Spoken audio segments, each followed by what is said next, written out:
New tapes show that Voice co-author Marcia Langton has repeatedly accused Australians of racism.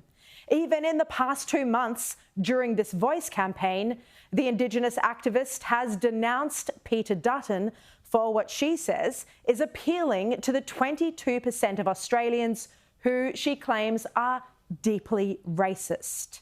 Last night, we played you footage that's now gone viral of Marcia Langton accusing the No campaign of basing their arguments on racism or sheer stupidity. Here's that clip. Every time the No case raises one of their arguments, if you start pulling it apart, you get down to base racism. I'm sorry to say it, but that's where it lands. Or just sheer stupidity. During the hour that we were on air playing this clip last night, it was pulled down from Facebook, deleted. Of course, we'd saved it, and it's interesting that while Langton today claimed she'd never accused Australians of racism, in fact, she said she was considering legal action against anyone who suggested she had. But in that same Bunbury WA forum, Langton said that if the Yes campaign does get up, it will have anti-racism measures.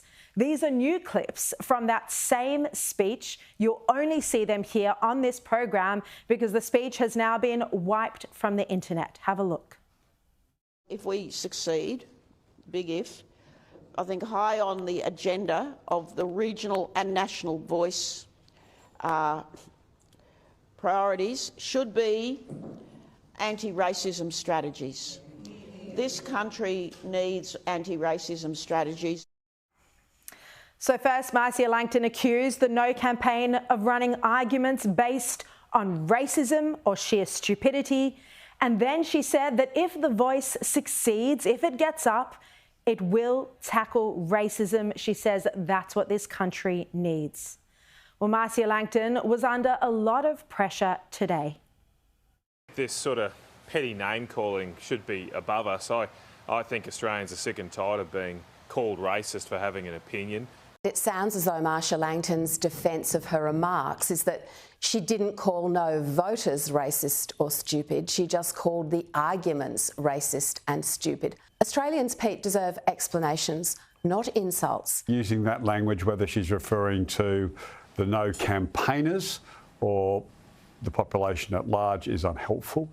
So I think that the Yes campaign, seems to be just tripping over its own feet a little bit. I think Marcia Langton's comments should be condemned by the Prime Minister. They were very divisive and an insult, I think, to the millions of Australians.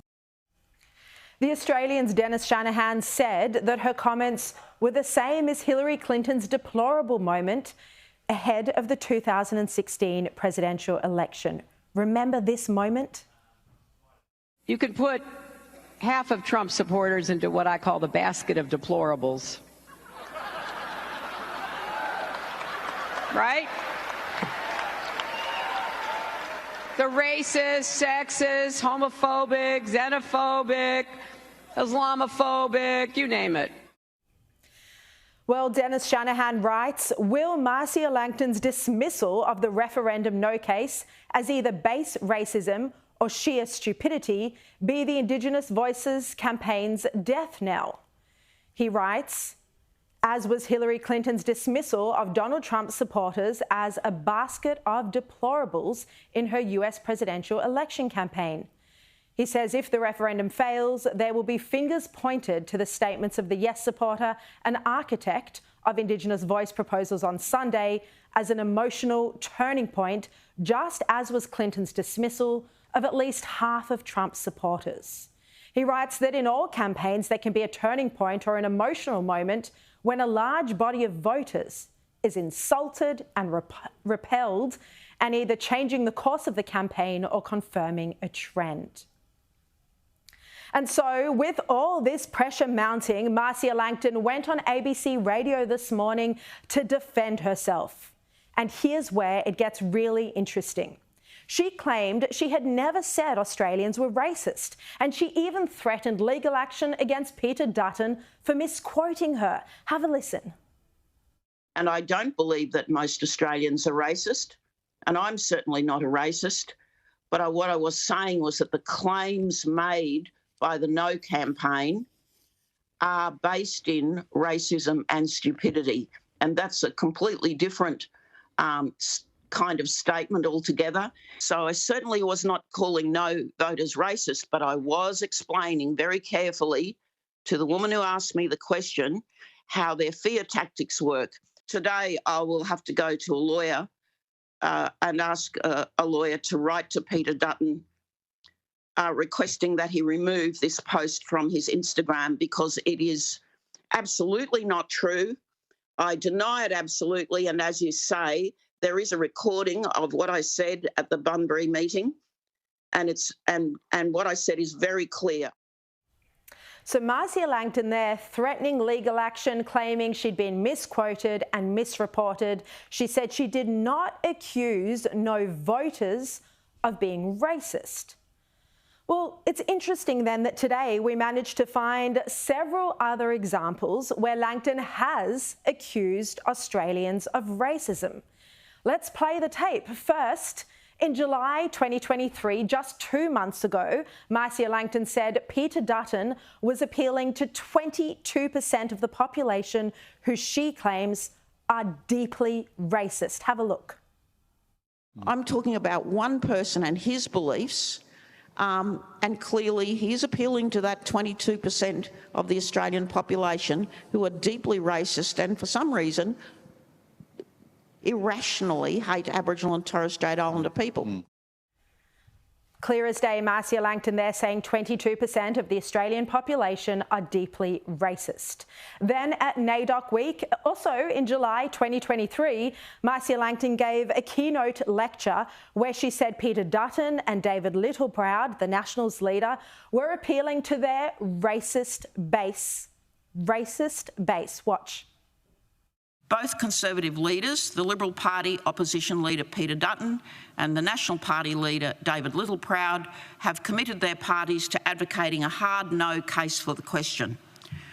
Moreover, their arguments are specious and increasingly absurd, appealing to their racist base with claims that the proposal will racially divide the nation and create two classes of Australians based on race.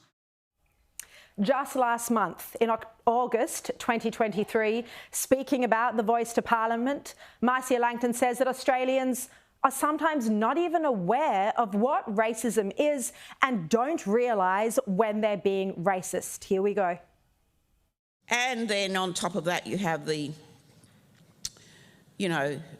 everyday racism, the microaggressions, which tell us that, if you think about it, that Australians are not even aware of what racism is. They don't even realise when they're being racist. So these examples are all just in the past few months. But then there's this from a Black Lives Matter conversation with Langton in October 2020, where she says Indigenous families have been torn apart by white and racist social workers. Families have been broken apart by social workers who are, by and large, white and racist. So there, that claim, Marcia Langton says social workers are by and large white and racist. And it goes back further than this. This next recording is from 10 years ago at the State Library in Queensland in 2013, where Marcia Langton says that by and large, Australians don't really understand the swamp of racism that they live in.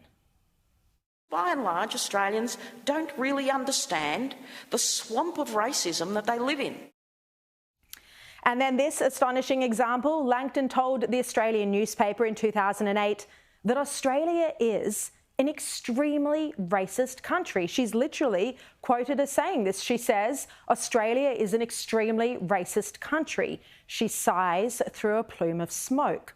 The article quotes her as saying this, and this is extremely racist, but this is language that Marcia Langton herself is quoted as saying in this Australian article. And you can read it there. She says, it's nasty, but the racism of the left can be equally disabling. She says they think we have some kind of higher spirituality through our relationship with the land. In the end, we become spiritual people who can't ever be competent citizens. Look, this clearly speaks to Marcia Langton's terrible and traumatic experience of racism as an Indigenous person. But she can't now get lawyers involved and threaten legal action when she has a history of making accusations of racism against Australians. In that one clip on the weekend, yes, Langton said it was the arguments from the No campaign that were racist or stupid. But as I've just shown you, she's repeatedly accused Australians of racism. Just 2 months ago, saying 22% of Australians are deeply racist. Well, reports today that the Yes campaign is in damage control after Langton's comments surfaced yesterday. We played them for the first time on air last night. Accusations that Australians are racist is the last thing the Yes campaign wants as it tries to win over undecided voters. It needs those undecided voters to win the referendum. Well, radio host Ben Fordham today reported that the Yes campaign is tearing its hair out because Marcia Langton's remarks on the weekend were just so inflammatory. Leaders of the Yes campaign are furious with Marcia Langton. They were banking on the fact that their worst outbursts happened earlier in the year and they were behind them. They wanted a positive run leading up to referendum day. And now Marcia Langton opens fire. And referendum day just over 4 weeks away now. Now, this issue again was raised in parliamentary question time today, with the opposition calling on Labor to condemn Marcia Langton's remarks. But the Albanese government didn't and hasn't criticised Langton's comments. Linda Burney today spoke instead about the pain of racism and said it shouldn't be used for political purposes. I say once again, there is no room for racism in Australia. The pain of racism is real for those people who have experienced it. It is something that should not be used for political purposes. It is something that we should all agree is harmful and unacceptable. Then Attorney General Mark Dreyfus continued his attack on the No campaign. He said if Peter Dutton had any decency, he would distance himself from the tactics of the No campaign. It was quite an extraordinary attack from Dreyfus against Dutton. Have a look. But the No campaign strategy has been to ignore the facts and instead to sow fear and division across our great country. An opposition leader with an ounce of decency would distance himself from a strategy based on disinformation and deceit. He would call it out. Is warned. Not this opposition leader. No claim is too outlandish. No claim is too sinister. No claim is too absurd for this opposition leader. He'll say anything, he'll do anything to spread confusion and divide our country.